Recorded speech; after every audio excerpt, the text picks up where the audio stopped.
The funeral director's face went completely white when I walked through the chapel doors, very much alive, to attend my own husband's memorial service.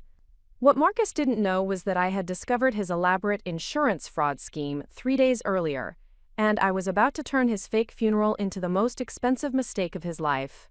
Before we jump back in, tell us where you're tuning in from, and if this story touches you, make sure you're subscribed, because tomorrow, I've saved something extra special for you. My name is Diana Castellano, and until 6 months ago, I believed I was living a stable, if unremarkable marriage, with my husband of 12 years. I am 41 years old and work as a senior financial analyst for Meridian Investment Group in downtown Chicago. My days are spent reviewing complex financial statements, identifying discrepancies in accounting records, and ensuring that investment portfolios comply with regulatory standards. The irony of my professional expertise would become painfully clear as this story unfolds. Marcus had always been the dreamer in our relationship, full of grand schemes and ambitious plans that somehow never materialized into sustainable success. He worked sporadically as a freelance marketing consultant, landing occasional contracts that provided irregular income while he pursued what he called his breakthrough opportunity. For 12 years, I had been the steady financial foundation that allowed him to chase these dreams, believing that supporting his entrepreneurial spirit was part of being a loving partner. Our marriage had settled into a comfortable routine that masked deeper issues I was only beginning to recognize.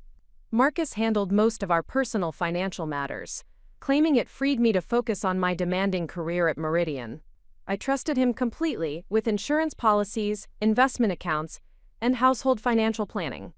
This division of responsibilities seemed logical and efficient, allowing us both to concentrate on our respective strengths. The first indication that something was fundamentally wrong came on a Tuesday morning in March, when I received a call from Sandra Morrison, our insurance agent, asking to schedule a meeting to discuss updates to our life insurance policies. The request seemed routine until Sandra mentioned that she needed to clarify some recent changes Marcus had made, without my knowledge. "Mrs. Castellano, I wanted to review the beneficiary modifications and coverage increases your husband requested last month," Sandra explained during our phone conversation. "The adjustments are quite substantial, and company policy requires both spouses to acknowledge major policy changes." I felt a cold sensation in my stomach as Sandra described modifications I knew nothing about.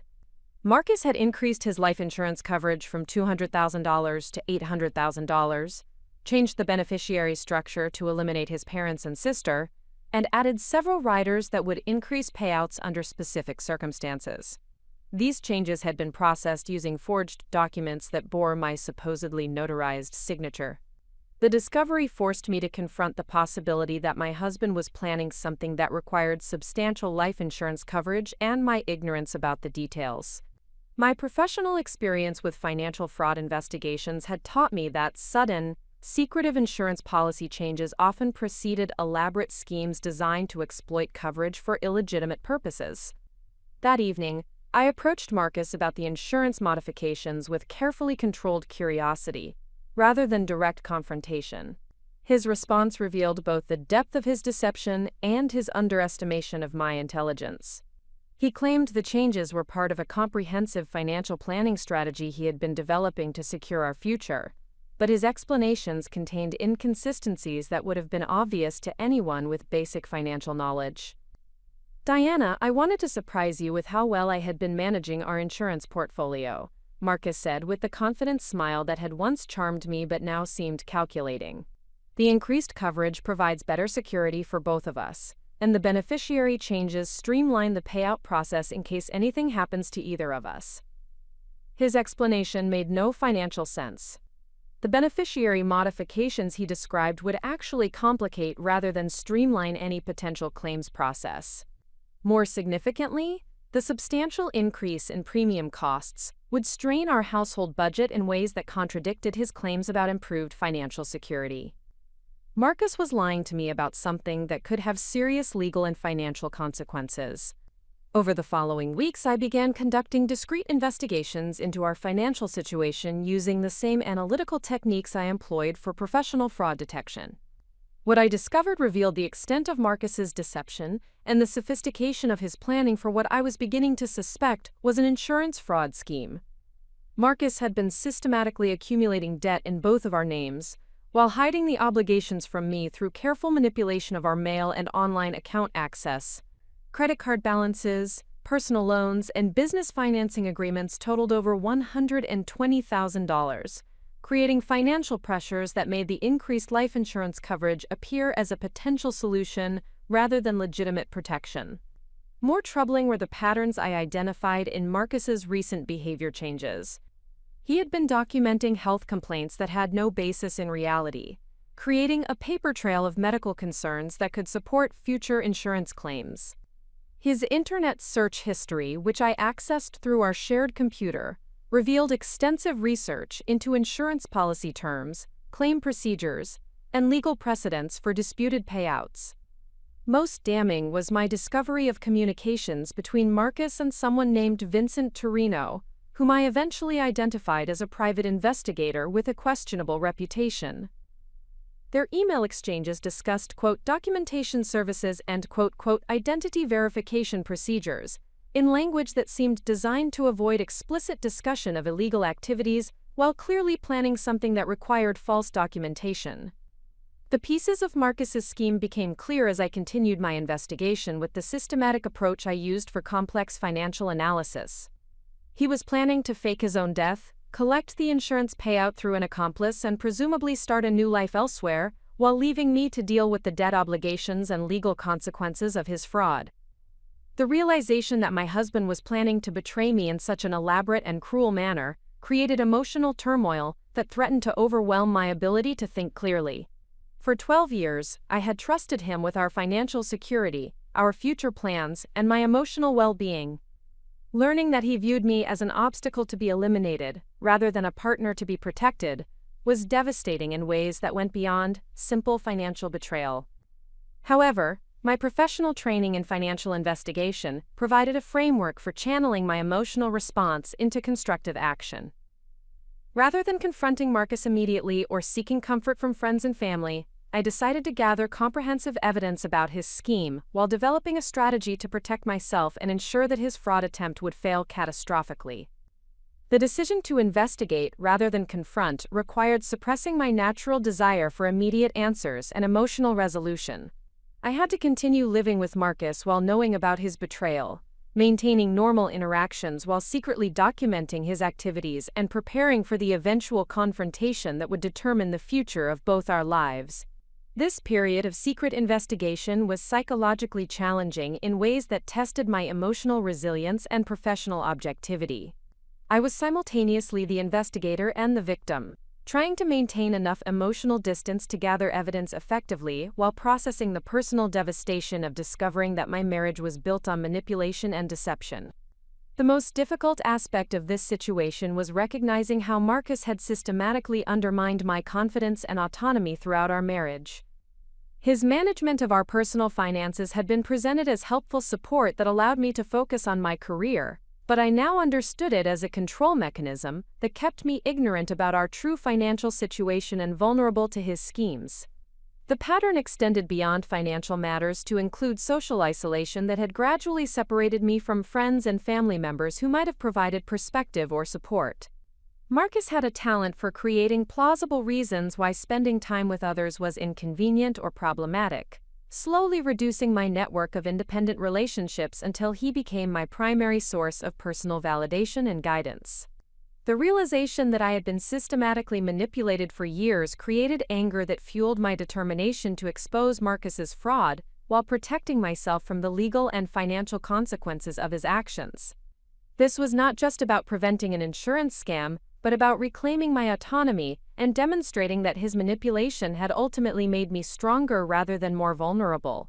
My professional expertise in financial investigation had equipped me with exactly the skills needed to unravel Marcus's scheme and document his activities in ways that would be useful for both insurance fraud prevention and potential criminal prosecution. The same analytical abilities he had tried to exploit by keeping me ignorant about our finances would become the tools for his exposure and accountability. As I prepared to gather the evidence needed to stop Marcus's fraud attempt, I felt a growing sense of empowerment that came from applying my professional competencies to protect my personal interests. This was an opportunity to prove that his manipulation had failed to diminish my capabilities, and that his underestimation of my intelligence would ultimately lead to his downfall. The investigation phase would require patience, strategic thinking, and emotional control, as I documented Marcus's activities while maintaining the pretense of ignorance about his scheme. The evidence I gathered would need to be comprehensive enough to prevent his fraud from succeeding, while protecting me from any legal liability associated with his actions. Most importantly, I was beginning to understand that this crisis represented an opportunity for personal transformation that would extend far beyond simply stopping Marcus's insurance fraud. This was my chance to reclaim control over my life, rebuild relationships that had been damaged by his manipulation, and demonstrate the strength and competence that had always existed beneath the surface of our dysfunctional marriage. Preparing and narrating this story took us a lot of time, so if you are enjoying it, subscribe to our channel. It means a lot to us. Now back to the story. The journey ahead would test every aspect of my character, professional skills, and emotional resilience.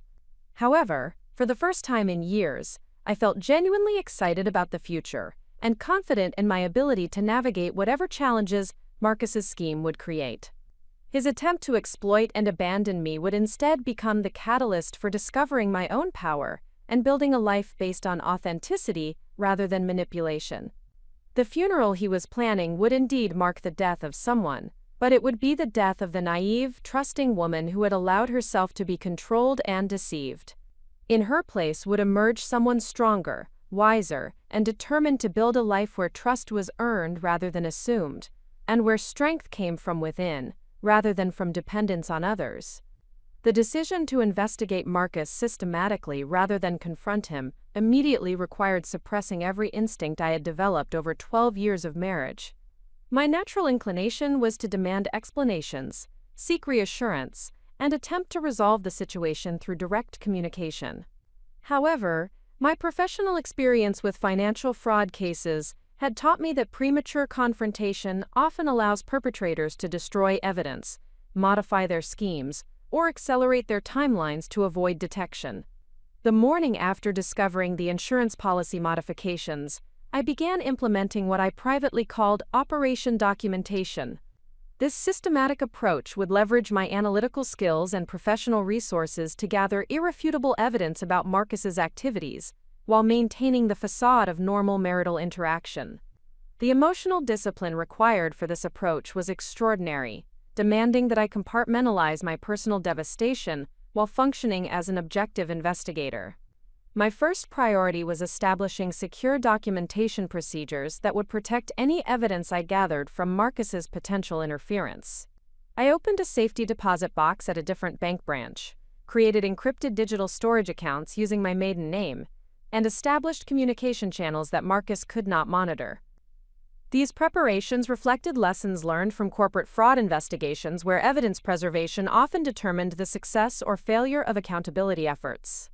The most challenging aspect of this phase was maintaining normal household routines while secretly monitoring Marcus's activities. I had to continue preparing meals, engaging in casual conversation, and participating in social events while internally processing the knowledge that the man I had shared my life with was planning to betray me in the most cruel and elaborate manner possible. The psychological strain of this double existence was unlike anything I had experienced in my professional or personal life. Marcus's behavior during this period provided additional confirmation that he was implementing a carefully planned scheme. His increased attention to physical fitness and health documentation suggested he was preparing for a lifestyle change that would require stamina and planning. More significantly, his gradual emotional withdrawal from our relationship indicated that he was psychologically preparing to abandon our life together without experiencing guilt or regret about the consequences for me. I began systematically reviewing our financial records to understand the full scope of Marcus's deception and the timeline for his scheme. The debt accumulation I had initially discovered represented only a portion of his financial manipulation. Additional investigation revealed that he had been systematically liquidating assets, redirecting investment account distributions, and establishing financial obligations that would become my responsibility after his supposed death. The pattern revealed sophisticated planning that had been developing for at least 18 months. Marcus had been gradually transferring money from our joint accounts to individual accounts I had no access to, using my electronic signatures to authorize transactions I was unaware of, and establishing credit agreements that leveraged our combined assets as collateral. The financial damage he had already caused totaled over $200,000, creating a level of debt that would be devastating for someone without significant income or resources. More troubling was my discovery that Marcus had been researching my professional background and salary information to calculate my capacity for managing the debt obligations he was planning to leave behind. His scheme was not simply about collecting insurance money, but about ensuring that I would be financially trapped by obligations I had not created and could not easily escape. This level of calculated cruelty revealed a side of his character that I had never suspected during our years together. The emotional impact of these discoveries was compounded by my recognition of how skillfully Marcus had manipulated my trust and affection throughout our marriage. Every conversation about our future, every expression of love and commitment, and every shared experience had been contaminated by his secret planning for betrayal. The man I thought I knew had never actually existed, replaced by someone who viewed our relationship as a resource to be exploited, rather than a partnership to be cherished. However, the systematic nature of Marcus's deception also provided me with advantages he had not anticipated. His extensive documentation of false health concerns, his communication with accomplices, and his financial manipulation had created a comprehensive trail of evidence that would be invaluable for both preventing his fraud and ensuring his prosecution. Marcus's belief that I was too trusting and professionally focused to investigate his activities had led him to maintain records that would ultimately ensure his exposure.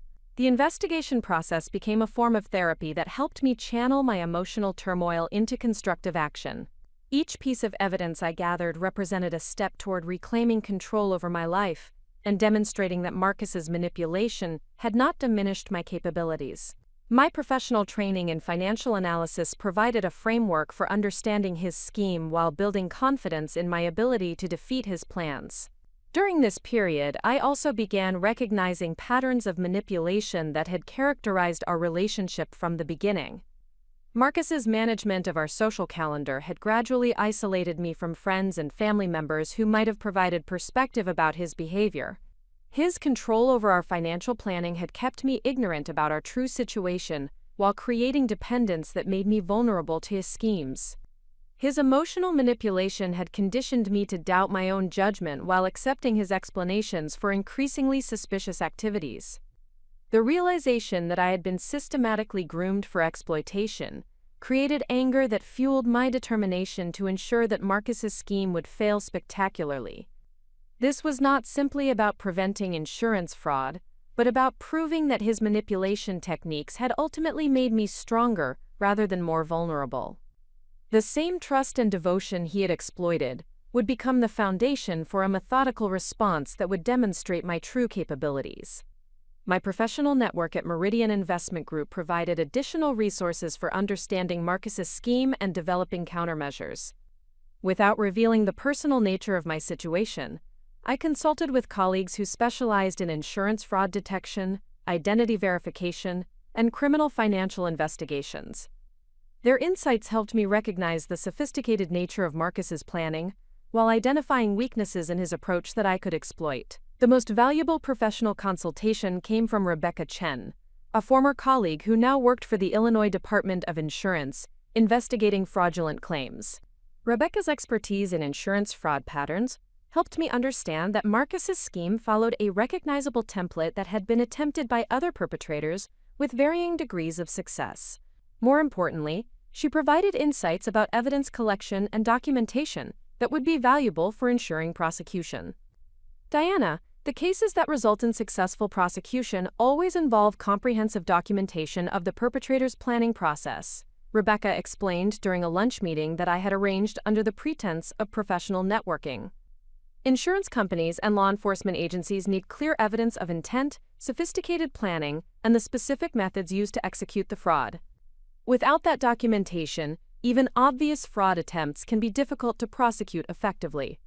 Rebecca's guidance helped me refine my evidence collection procedures to ensure that everything I gathered would meet legal standards for admissibility and effectiveness. Her insights also helped me understand the timeline for insurance fraud prosecution, which suggested that I would need to prevent Marcus's scheme from succeeding, while ensuring that his attempted fraud would result in criminal charges rather than simply administrative consequences. The investigation phase also revealed that Marcus had been receiving assistance from Vincent Torino, the private investigator whose communications I had discovered in Marcus's email accounts. Additional research into Torino's background revealed a pattern of involvement in questionable activities, including identity documentation, surveillance services, and consultation for individuals seeking to avoid legal obligations or change their circumstances without proper legal procedures. Torino's involvement suggested that Marcus's scheme was more sophisticated than simple insurance fraud, potentially involving false identity creation, relocation assistance, and ongoing support for maintaining a new life under assumed circumstances. This complexity indicated that Marcus had been planning his betrayal for an extended period and had invested considerable resources in ensuring that his scheme would succeed while avoiding detection or prosecution. The revelation that Marcus had been working with professional accomplices to plan my abandonment created additional emotional devastation, while simultaneously providing more evidence for eventual prosecution. Torino's involvement meant that Marcus's scheme represented conspiracy rather than individual fraud, potentially resulting in more serious criminal charges and longer prison sentences if prosecution was successful. My investigation also revealed that Marcus had been conducting test runs of his deception techniques, practicing false health emergencies and medical documentation procedures that would support his eventual fake death claim. These practice sessions had been conducted when I was traveling for business or attending professional conferences, allowing him to refine his methods without my awareness. The discovery of these practice sessions provided crucial insight into Marcus's timeline and methodology, while creating opportunities for me to anticipate his actual fraud attempt. His pattern of preparation suggested that he was planning to implement his scheme during a period when I would be away from home for an extended period, allowing him to stage his fake death and disappear before I could investigate the circumstances or challenge the insurance claim. This intelligence allowed me to begin preparing countermeasures that would ensure I would be present and prepared when Marcus attempted to execute his fraud. Rather than allowing him to control the timing and circumstances of his scheme, I would position myself to observe his activities and document his fraud attempt in real time. The student would become the teacher, and the victim would become the investigator who exposed the perpetrator. By the end of my first month of systematic investigation, I had accumulated evidence that would prevent Marcus's insurance fraud while ensuring his prosecution for conspiracy, financial fraud, and identity theft. More importantly, I had transformed from a trusting wife who had been manipulated and deceived into a determined investigator who was prepared to demonstrate the consequences of underestimating someone's intelligence and capabilities. The woman Marcus thought he was betraying no longer existed, replaced by someone who understood the true nature of manipulation and possessed the skills and determination necessary to ensure that betrayal would result in accountability rather than success. His scheme would indeed result in a death, but it would be the death of his freedom and his ability to exploit others rather than the death of the woman he had underestimated so completely. The complexity of conducting covert surveillance on my own husband, while maintaining normal domestic routines, presented challenges that my professional training had not prepared me to handle. Unlike corporate fraud investigations where I could maintain objective distance from the subjects, this situation required me to share meals, conversations, and intimate moments with someone I was actively investigating for planned betrayal. The psychological strain of this double existence tested my emotional resilience in ways that forced me to develop entirely new coping mechanisms. The first major challenge emerged when Marcus began implementing what appeared to be the preliminary phases of his scheme. During the second week of April, he initiated a series of activities that seemed designed to establish documentation for his planned disappearance, while testing my awareness of his unusual behavior. These activities included scheduling multiple medical appointments for vague symptoms, researching wilderness hiking areas in remote locations, and increasing his life insurance policy reviews under the pretense of routine financial planning. Marcus's medical appointment strategy revealed sophisticated understanding of insurance claim procedures and the documentation required to support suspicious death claims. He scheduled consultations with specialists for chest pain, shortness of breath, and fatigue symptoms that would suggest underlying cardiovascular concerns. However, his descriptions of these symptoms to me were inconsistent with the detailed accounts he provided to medical professionals, indicating that he was deliberately creating false medical records to support future insurance claims. The hiking research presented a more immediate concern, because it suggested Marcus was identifying locations where he could stage his disappearance in ways that would make body recovery difficult or impossible. His internet search history revealed extensive investigation of wilderness areas in Colorado, Montana, and Wyoming where hiking accidents were common and search and rescue operations often failed to locate missing persons. This research indicated that Marcus was planning to disappear in circumstances that would allow him to be declared dead, without producing physical evidence that could contradict his false death claim. Monitoring these activities while maintaining normal household interactions required developing acting abilities I had never needed in my professional or personal life. I had to express appropriate concern about his medical appointments without revealing my knowledge that his symptoms were fabricated. I needed to show interest in his hiking research without indicating my understanding of its true purpose.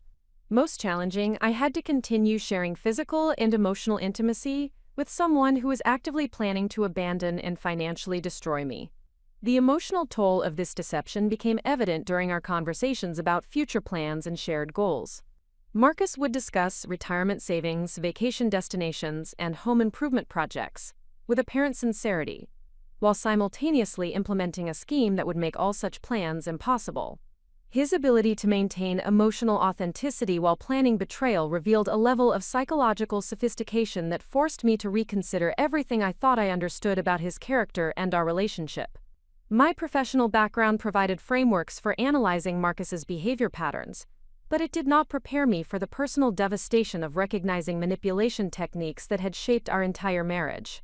The same skills that made me effective at detecting corporate fraud also made me increasingly aware of how Marcus had been conditioning my responses and limiting my autonomy throughout our relationship.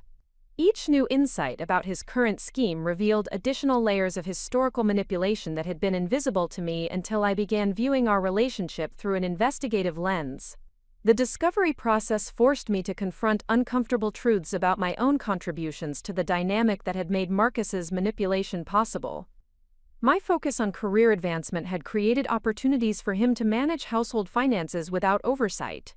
My trust in his explanations for unusual activities had discouraged me from asking probing questions or seeking independent verification. My desire to maintain domestic harmony had led me to accept his decisions about social activities and financial planning without asserting my own preferences or judgment.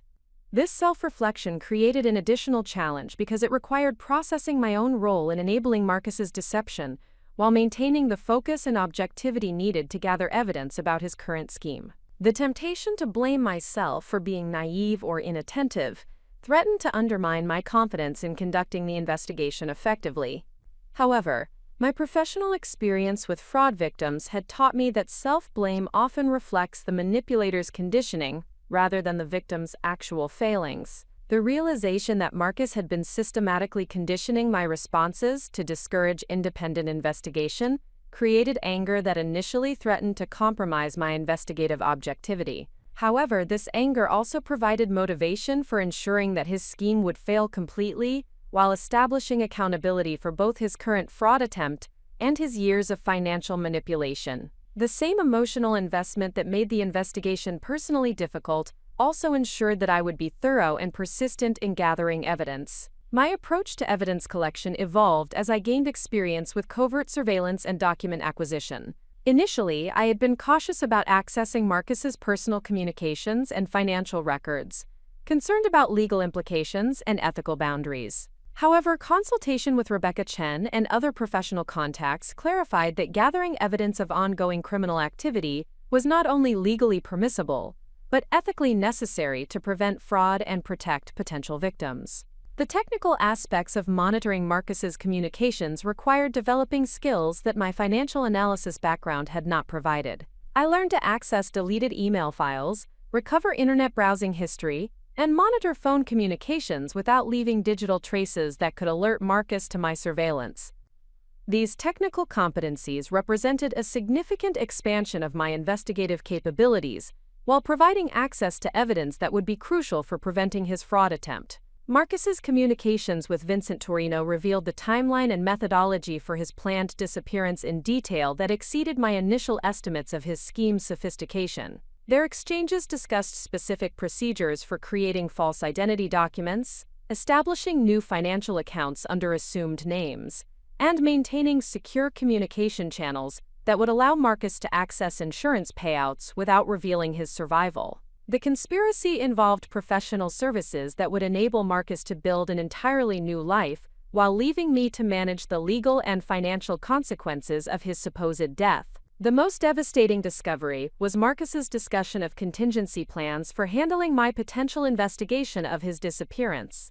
Torino had advised him about methods for discrediting my credibility with insurance investigators, creating false evidence that would suggest my involvement in his supposed death, and establishing documentation that would make me appear financially motivated to harm him. These discussions revealed that Marcus viewed me not only as a victim to be exploited, but as a potential threat to be neutralized if I became problematic for his scheme. The contingency planning discussions forced me to recognize that my investigation needed to include protective measures for my own legal and financial security. Marcus and Torino were preparing to frame me as a suspect in his fake death if my behavior suggested that I had discovered their scheme. This awareness transformed my evidence collection from a simple fraud prevention effort into a comprehensive self-defense strategy that would need to protect me from both financial exploitation and criminal accusations. The psychological impact of learning that Marcus was prepared to destroy my reputation and potentially my freedom to protect his fraud scheme created a level of betrayal that exceeded even my initial shock about his insurance fraud plans. This was not simply about collecting money and disappearing, but about ensuring that I would be unable to challenge his actions or rebuild my life after his betrayal. The cruelty and calculation involved in these contingency plans revealed a level of malice that made me question how I had been so completely deceived about his character. However, Marcus's detailed planning also created opportunities for me to anticipate and counter his strategies while gathering evidence that would ensure his prosecution rather than allowing him to escape accountability.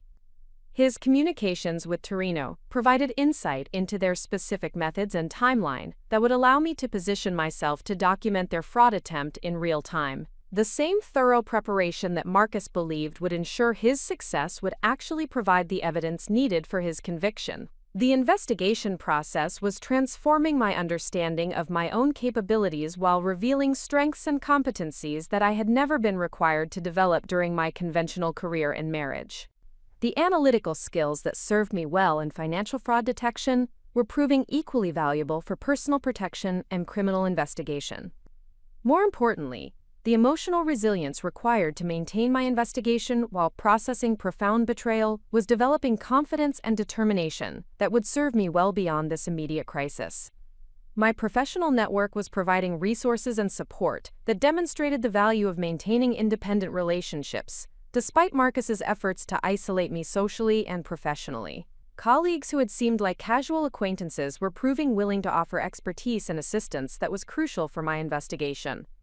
These relationships were revealing social capital that I had accumulated through competent professional performance, but had never needed to access for personal protection. The contrast between Marcus's manipulative relationship style and the genuine support I was receiving from professional contacts highlighted the difference between authentic connection and exploitative manipulation.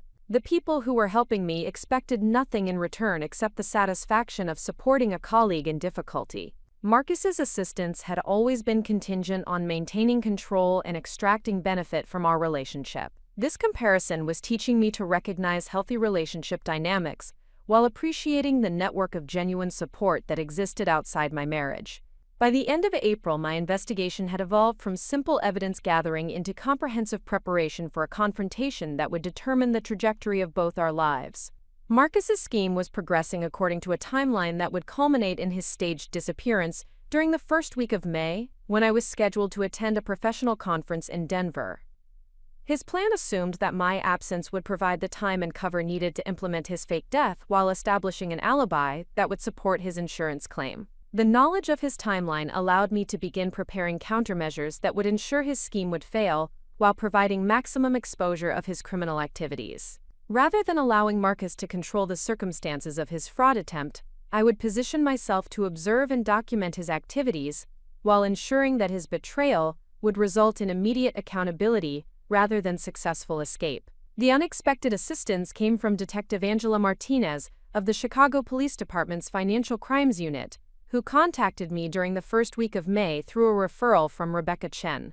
Detective Martinez explained that Vincent Torino had been under surveillance for several months as part of a broader investigation into organized insurance fraud activities, and my husband's name had appeared frequently in communications that suggested ongoing criminal conspiracy. Mrs. Castellano, we have been monitoring Torino's activities as part of Operation Clean Slate, a multi-agency investigation targeting sophisticated insurance fraud networks operating throughout the Midwest, Detective Martinez explained during our initial phone conversation. Your husband appears to be planning an insurance fraud attempt that fits patterns we have been tracking for over 18 months. The revelation that Marcus's scheme was part of a larger criminal network rather than an isolated fraud attempt created both relief and additional concern about the complexity of the situation I was navigating. Relief came from learning that professional law enforcement was already investigating the conspiracy, which meant my evidence-gathering efforts could contribute to a prosecution that was already being developed. Concern arose from understanding that Marcus was involved with organized criminal activities that extended beyond simple insurance fraud.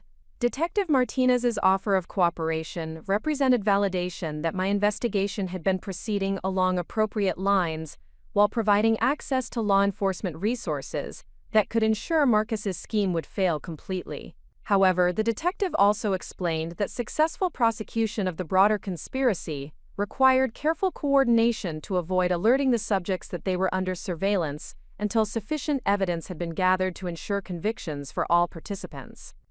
Your husband's fraud attempt represents an opportunity to document the network's methods and gather evidence about their broader operations, Detective Martinez continued. However, we need to ensure that our intervention does not compromise the larger investigation or allow other conspirators to escape prosecution by modifying their activities.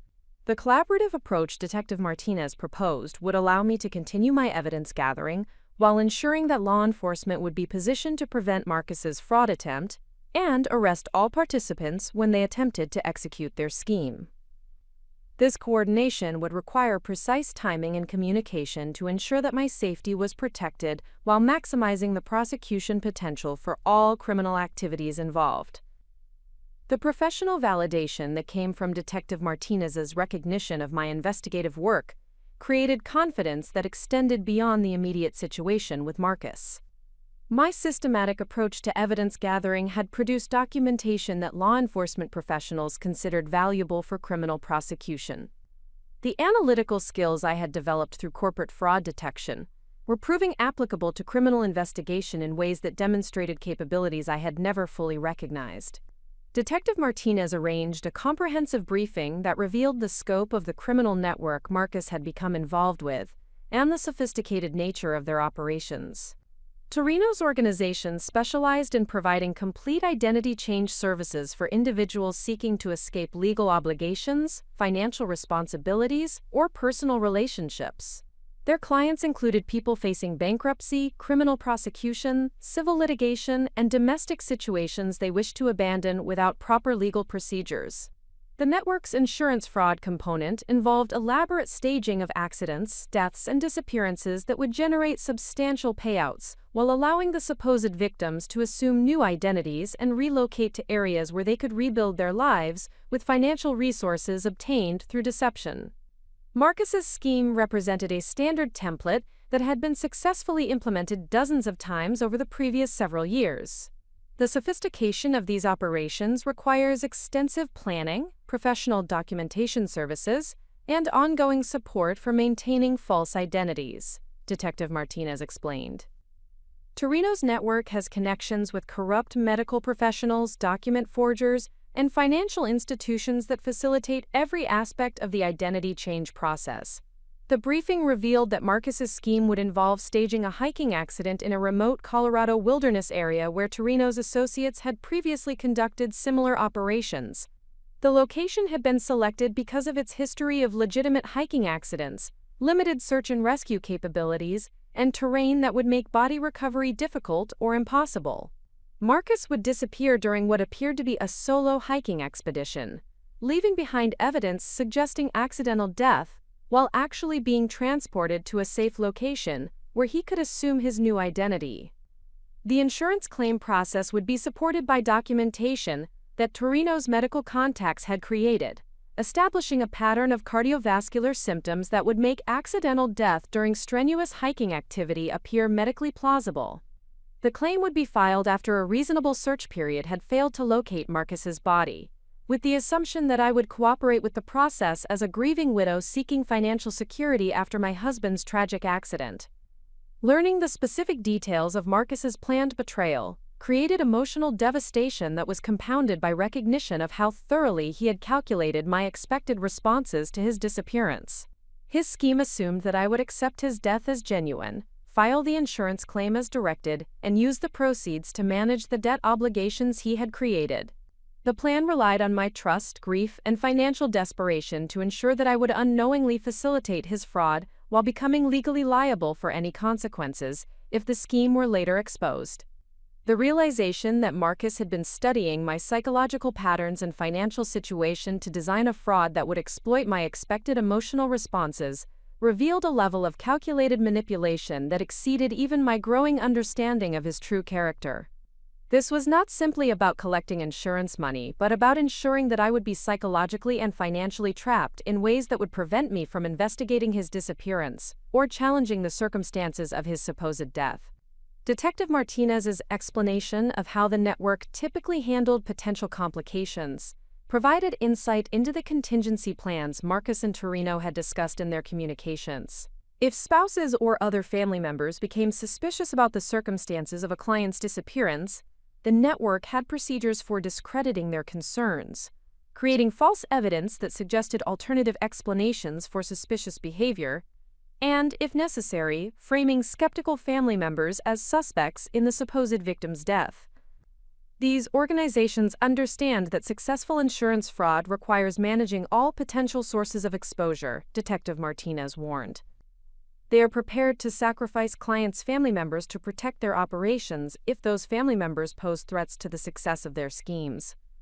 The warning confirmed my earlier assessment that Marcus was prepared to destroy my life to protect his fraud attempt, but it also provided crucial intelligence about the methods he might use if he became aware of my investigation. The network's experience with suspicious family members had taught them to monitor communications, plant false evidence, and manipulate law enforcement investigations in ways that could transform victims into suspects. This knowledge forced me to recognize that my investigation needed to include protective measures that would ensure my safety and legal security regardless of how Marcus's scheme unfolded. Detective Martinez's involvement provided law enforcement protection, but it also required accepting that my role in the investigation would need to be carefully managed to avoid compromising the broader prosecution, while ensuring my personal protection. The collaborative relationship with Detective Martinez also revealed aspects of criminal investigation that my corporate fraud experience had not prepared me to understand. The timeline for building criminal cases required patience and strategic thinking that extended beyond simply preventing individual fraud attempts. Successful prosecution of criminal networks required gathering evidence about multiple participants, documenting their methods comprehensively, and coordinating arrests to prevent escape or evidence destruction. Your husband's case represents one component of a larger investigation that will ultimately dismantle an organization that has defrauded insurance companies of millions of dollars while destroying the lives of family members who were abandoned or framed by their clients, Detective Martinez explained. Your cooperation allows us to gather evidence that will ensure justice for multiple victims while preventing future fraud attempts. The opportunity to contribute to justice that extended beyond my personal situation created motivation that helped me process the emotional trauma of Marcus's betrayal while maintaining focus on the investigation objectives. This was not simply about protecting myself from financial exploitation, but about ensuring accountability for a criminal organization that had victimized numerous families through elaborate deception and manipulation. Detective Martinez's professional approach to the investigation provided a framework for channeling my anger and determination into constructive action that would serve broader justice objectives while protecting my personal interests. The detective's recognition of my analytical capabilities and investigative instincts created confidence that extended beyond the immediate situation with Marcus. The collaboration also provided access to law enforcement resources that would ensure Marcus's scheme would fail completely while generating evidence for his prosecution. Surveillance capabilities, communication monitoring, and coordination with insurance investigators would create comprehensive documentation of the fraud attempt that would be impossible for Marcus or his attorneys to challenge or minimize. Most importantly, Detective Martinez's involvement meant that I would not have to confront Marcus alone or rely solely on my own resources to ensure that his betrayal would result in appropriate consequences. The emotional support of knowing that professional investigators understood the complexity of my situation and respected my contributions to the evidence-gathering process provided psychological foundation for maintaining my investigation while processing the trauma of discovering Marcus's true character. The partnership with law enforcement also created opportunities for me to develop investigative capabilities that would serve me well beyond the immediate crisis with Marcus. Detective Martinez was willing to provide guidance about evidence collection, surveillance techniques, and personal protection that represented valuable skills for anyone navigating complex personal or professional challenges. Your background in financial analysis provides excellent preparation for criminal investigation work, Detective Martinez observed. The same analytical thinking that makes you effective at detecting corporate fraud is valuable for understanding criminal behavior patterns and developing strategies for gathering evidence about illegal activities. The professional validation from someone with extensive criminal investigation experience created confidence about my capabilities that extended far beyond my corporate fraud detection background. This experience was revealing competencies and interests that I had never explored, because my conventional career path had not required developing these skills. The acceleration of Marcus's preparatory activities during the second week of May provided clear indicators that his fraud scheme was approaching implementation phase. His behavior patterns shifted from careful planning to active execution, creating opportunities for me to observe his methods while confirming the timeline Detective Martinez and I had anticipated. The most significant warning sign emerged when Marcus announced his intention to take a solo hiking expedition to Colorado's Rocky Mountain National Park, scheduled to coincide with my planned business conference in Denver. Marcus's announcement came during dinner on Tuesday evening, presented with the casual enthusiasm of someone sharing exciting recreational plans rather than implementing a criminal conspiracy. His explanation emphasized his need for solitude and physical challenge to address work-related stress and clarify his thinking about our future together. The irony of his language, which accurately described his situation while completely misrepresenting his intentions, demonstrated the sophisticated manipulation techniques that had characterized our entire relationship. Diana, I have been feeling overwhelmed by the consulting work pressures lately, and I think some time alone in the wilderness would help me gain perspective on our priorities and goals, Marcus explained with apparent sincerity. The timing works perfectly with your Denver conference, so we can both focus on our individual needs without feeling guilty about time apart. The presentation was masterfully calculated to address potential concerns while establishing plausible explanations for his absence and inability to maintain regular communication. Marcus emphasized his experience with wilderness hiking, his preparation for challenging terrain, and his excitement about photography opportunities that would justify carrying equipment that could support his actual escape plan. Every element of his explanation served multiple purposes, creating legitimate cover for criminal activities while maintaining the emotional authenticity that had made his manipulation effective throughout our marriage. My response required extraordinary emotional discipline to express appropriate concern about his solo hiking plans without revealing my knowledge of their true purpose. I needed to ask reasonable questions about his safety preparations and itinerary without appearing suspicious about details that would be irrelevant for legitimate hiking activities. The conversation demanded performance skills that tested my ability to maintain the deception that was now protecting both my investigation and my safety. That sounds like exactly what you need, Marcus. Have you planned your specific route and timeline? I want to know your schedule so I will not worry if communication is limited in remote areas, I replied, establishing reasonable expectations for contact while gathering intelligence about his actual plans. Marcus's response revealed both his preparation and his underestimation of my analytical capabilities. He provided detailed information about hiking routes, camping locations, and expected timeline that appeared thoroughly researched and realistic. However, the specificity of his itinerary also provided information that Detective Martinez could use to position surveillance and intervention resources. Marcus's desire to appear prepared and responsible was creating documentation that would facilitate his eventual arrest. The hiking equipment Marcus began acquiring provided additional confirmation that his scheme was progressing according to Detective Martinez's predictions. His purchases included specialized gear for high-altitude wilderness survival, emergency communication devices, and photography equipment that exceeded the requirements for recreational hiking.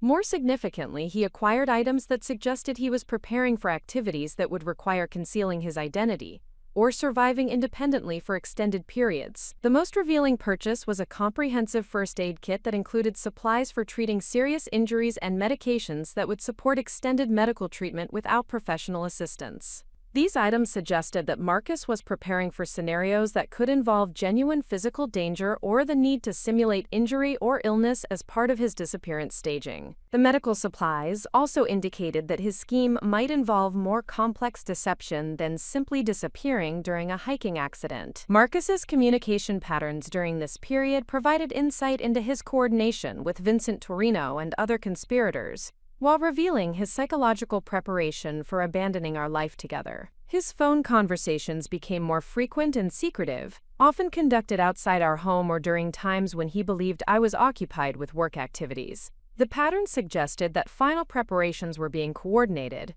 and contingency plans were being reviewed. The emotional distance Marcus began creating between us represented perhaps the most painful aspect of observing his fraud preparation. His gradual withdrawal from intimate conversation, shared activities, and future planning indicated that he was psychologically severing our relationship in preparation for his disappearance. The man who had shared my bed for 12 years was systematically eliminating emotional connections that might complicate his ability to abandon me without guilt or regret. This emotional withdrawal was conducted with the same calculating precision that characterized all aspects of Marcus's scheme.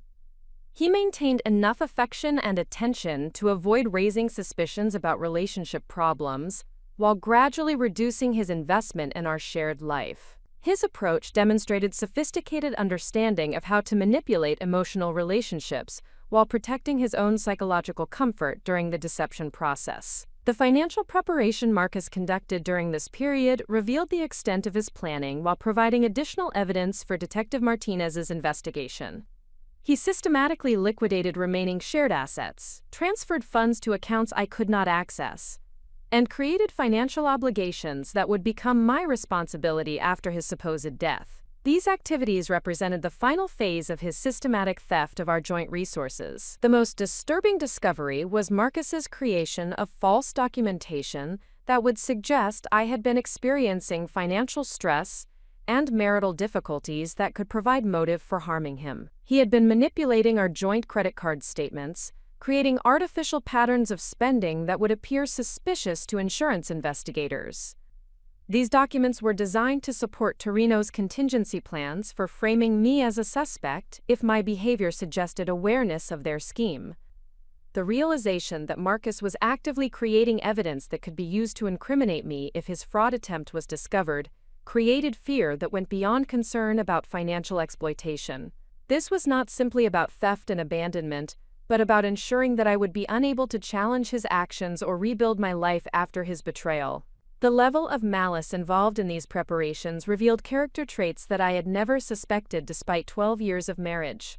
Detective Martinez's surveillance of Torino's activities provided confirmation that Marcus's scheme was progressing according to established patterns, while revealing additional participants in the conspiracy. The network included medical professionals who would provide false documentation about Marcus's supposed death, financial specialists who would assist with the insurance claim process, and transportation coordinators who would facilitate his relocation to a predetermined, safe location. The sophistication of the support network demonstrated why previous fraud attempts using similar methods had been successful despite insurance companies' security measures. The conspiracy involved corrupt professionals in multiple industries who could provide documentation and services that would make the fraud appear legitimate to investigators who were not specifically looking for evidence of deception.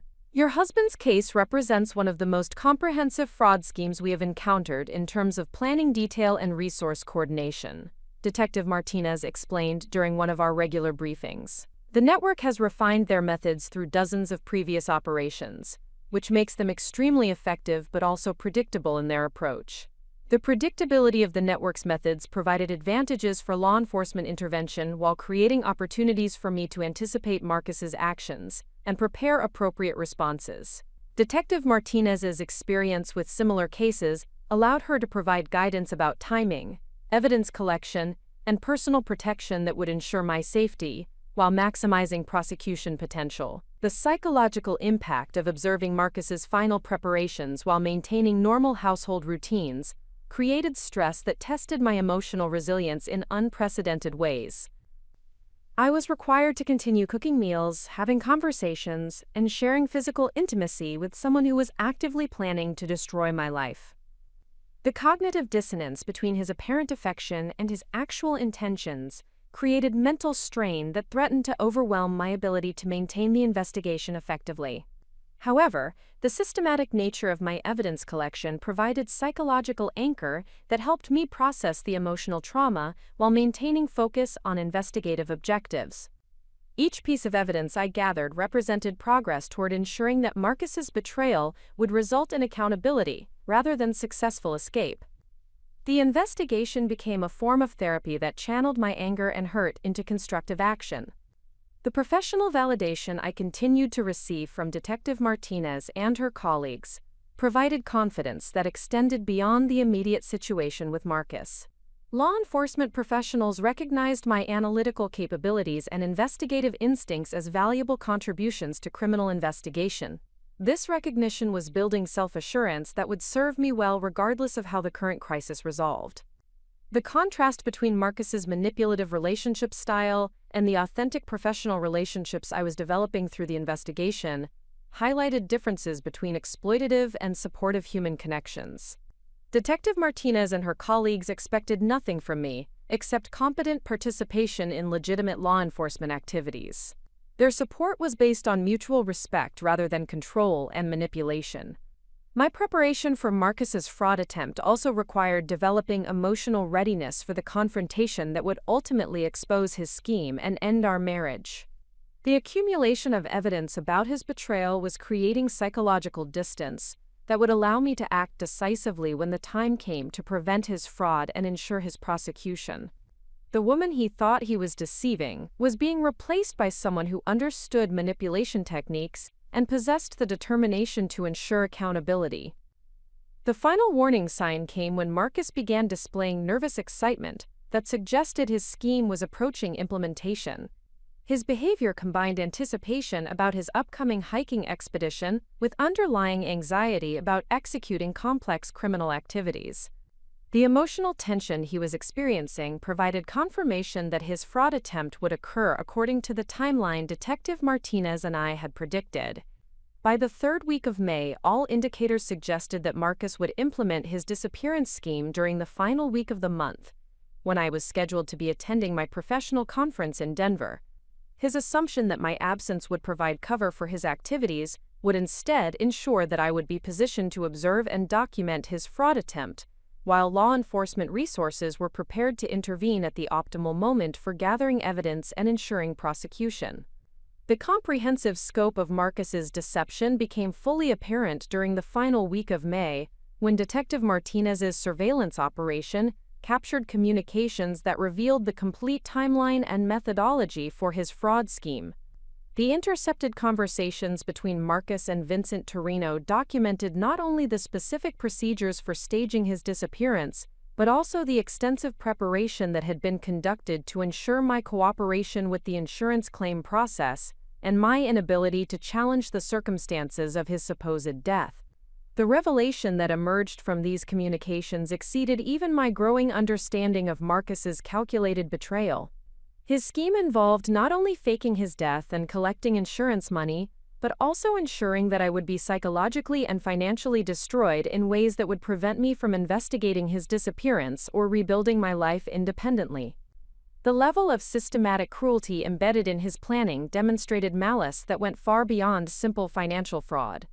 Detective Martinez arranged an emergency briefing to share the intercepted communications and discuss immediate protective measures that would be necessary to ensure my safety during the final implementation phase of Marcus's scheme.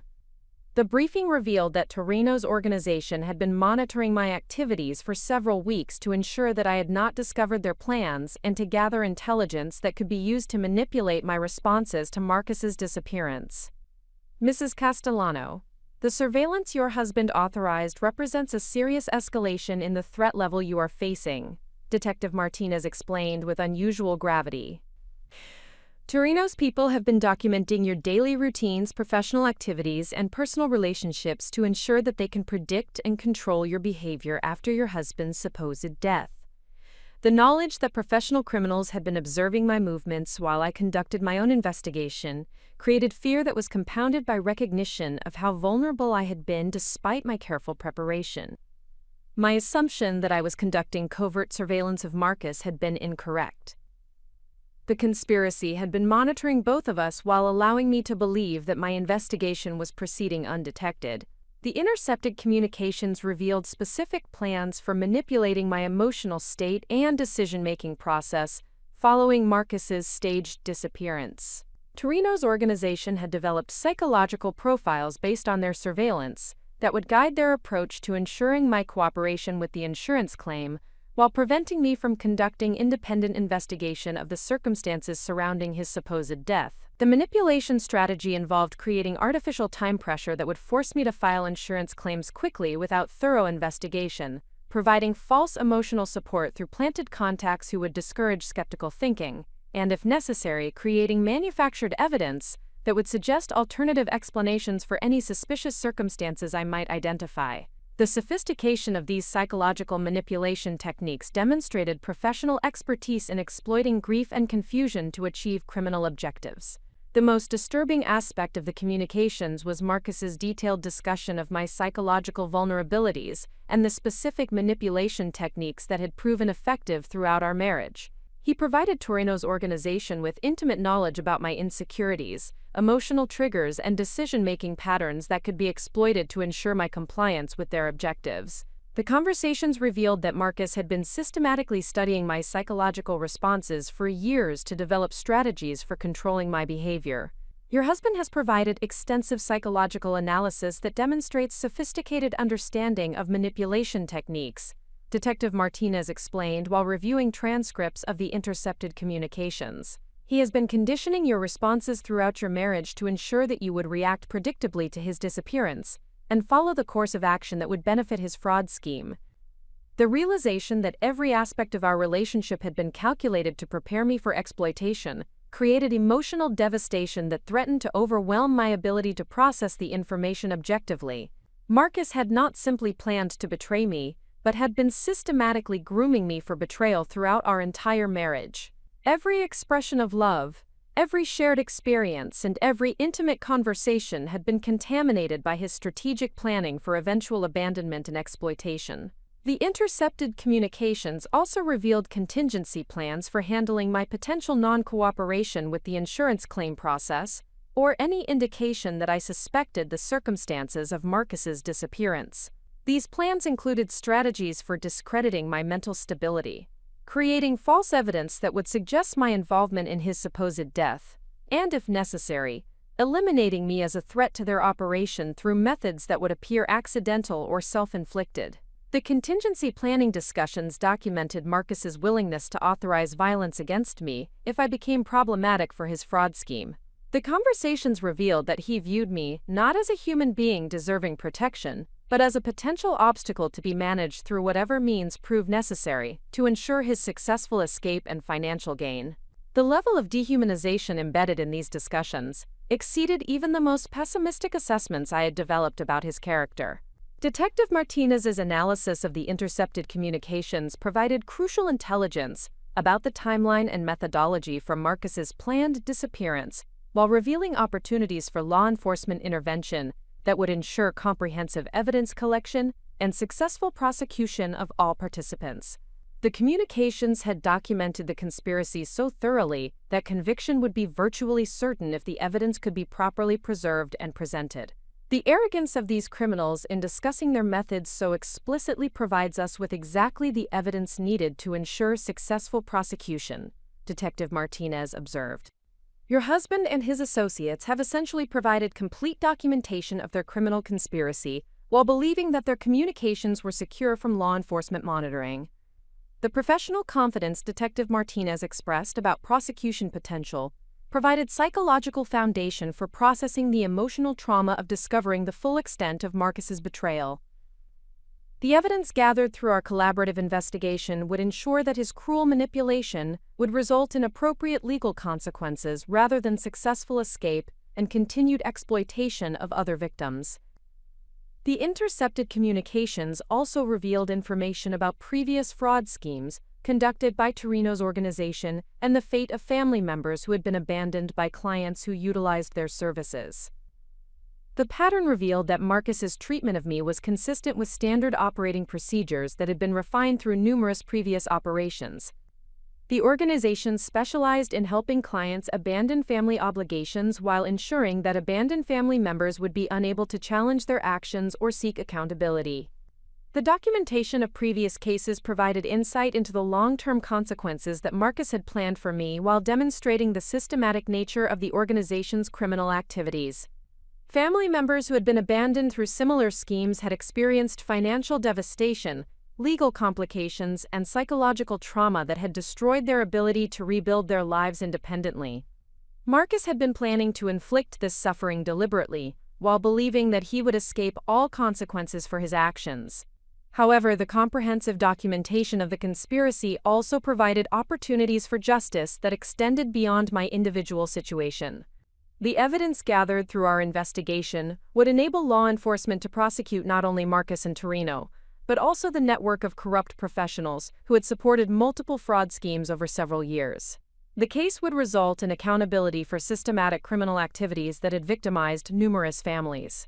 The revelation of the full scope of Marcus's manipulation created anger that initially threatened to compromise my emotional stability and investigative objectivity.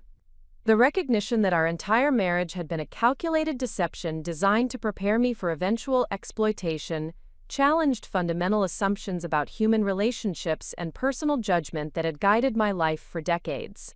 However, the systematic nature of the evidence collection process provided framework for channeling this anger into determination to ensure that Marcus's scheme would fail completely while contributing to broader justice objectives. The same analytical skills that had enabled me to uncover his deception would ensure that his manipulation would result in comprehensive accountability rather than successful exploitation. The professional validation I received from Detective Martinez and her colleagues helped me recognize that Marcus's manipulation reflected sophisticated criminal expertise, rather than personal failings in my judgment or awareness. The techniques he had employed were designed by professionals who specialized in exploiting trust and affection for criminal purposes. My recognition of the deception and successful evidence collection demonstrated competence rather than naivete. Your analytical capabilities and investigative instincts have been crucial for exposing this conspiracy, Detective Martinez emphasized. The evidence you gathered independently provided the foundation for our law enforcement investigation, and your continued cooperation will ensure that these criminals face appropriate consequences for their actions.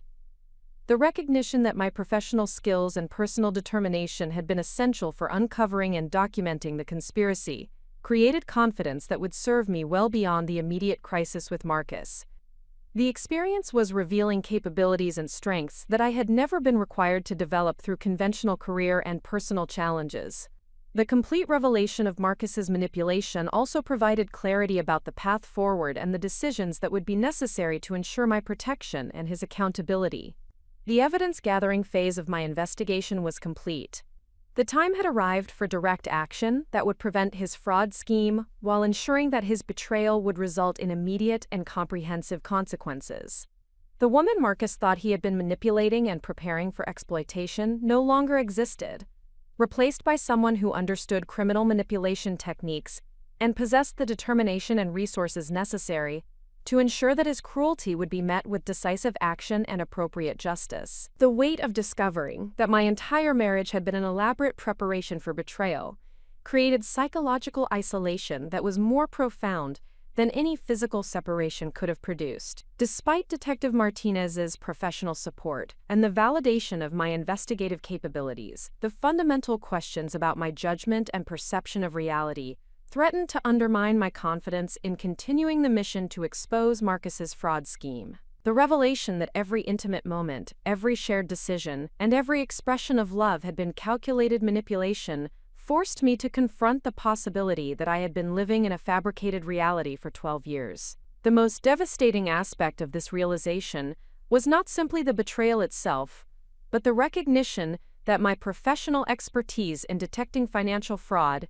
had provided no protection against personal manipulation. The same analytical skills that had made me successful at identifying corporate deception had been systematically neutralized by someone who understood my psychological vulnerabilities and had invested years in exploiting them. This contradiction between professional competence and personal victimization created cognitive dissonance that challenged fundamental assumptions about intelligence, awareness, and self-protection. The isolation was compounded by the necessity of maintaining absolute secrecy about the investigation, while continuing to interact with Marcus as if nothing had changed. Detective Martinez had emphasized that any alteration in my behavior patterns could alert the conspiracy to law enforcement involvement and compromise both the evidence collection process and my personal safety. However, the psychological effort required to maintain normal household routines while processing the knowledge of systematic betrayal was creating stress that threatened my emotional stability and professional functioning. During the Memorial Day weekend, as Marcus finalized his preparations for the Colorado hiking expedition that would serve as cover for his staged disappearance, I found myself questioning every aspect of my perception and judgment. The man who was preparing our final meals together, discussing routine household maintenance, and expressing concern about my upcoming business conference, was simultaneously coordinating criminal activities designed to destroy my life. The disconnect between his apparent normalcy and his actual intentions created doubt about my ability to assess reality accurately. The self-doubt was particularly destructive because it undermined the confidence and determination that had sustained me through months of covert investigation. If I had been so completely deceived about the fundamental nature of my marriage, how could I trust my assessment of evidence, my strategic planning, or my ability to work effectively with law enforcement? The questioning extended beyond the immediate situation with Marcus to encompass broader concerns about my competence and reliability in all areas of life. The professional implications of this self-doubt were especially troubling because my career at Meridian Investment Group required making complex analytical decisions that affected client financial security and regulatory compliance. The knowledge that I had been manipulated so thoroughly in my personal life created anxiety about whether my professional judgment was equally compromised. The fear that my analytical capabilities might be fundamentally flawed threatened not only my current investigation but also my long-term career prospects and financial independence. The isolation was intensified by my inability to seek support from friends, family members, or professional counselors who might normally provide perspective and emotional guidance during crisis situations. The sensitive nature of the ongoing criminal investigation required maintaining complete confidentiality about Marcus's scheme and my cooperation with law enforcement. This secrecy prevented me from accessing the social support networks that would typically help process trauma and maintain psychological equilibrium during extreme stress. The social isolation was particularly difficult because Marcus had systematically limited my independent relationships throughout our marriage, creating dependence on him for emotional support and social connection. The recognition that this isolation had been deliberately engineered to increase my vulnerability to his manipulation added another layer of anger and self-recrimination to the emotional turmoil I was experiencing. The few friendships that had survived his subtle interference were not close enough to provide the level of support needed for processing systematic betrayal and planning complex countermeasures. Detective Martinez recognized the psychological challenges I was facing and arranged for consultation with Dr. Sarah Hoffman, a forensic psychologist who specialized in supporting victims of sophisticated manipulation and fraud schemes. Dr. Hoffman's expertise in trauma recovery and criminal psychology provided professional framework for understanding the emotional impact of systematic deception, while maintaining the psychological stability necessary for continued cooperation with the investigation.